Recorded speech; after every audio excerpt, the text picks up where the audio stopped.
अस्सलामुअलैकुम बच्चों, आज हम लोग उर्दू की कॉपी में सफ़ा नंबर 90 करेंगे।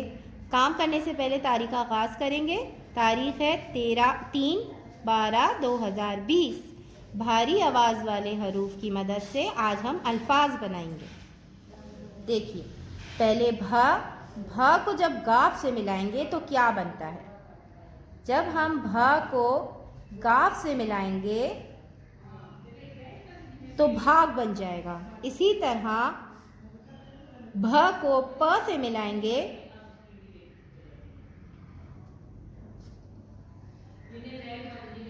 तो भाप बन जाएगा। चले ये भी बनाना सीखते हैं। थ को लाम छोटी ली से मिलाएंगे तो थाली बन जाएगा। चलें अब हम झ को गाफ से मिलाएंगे।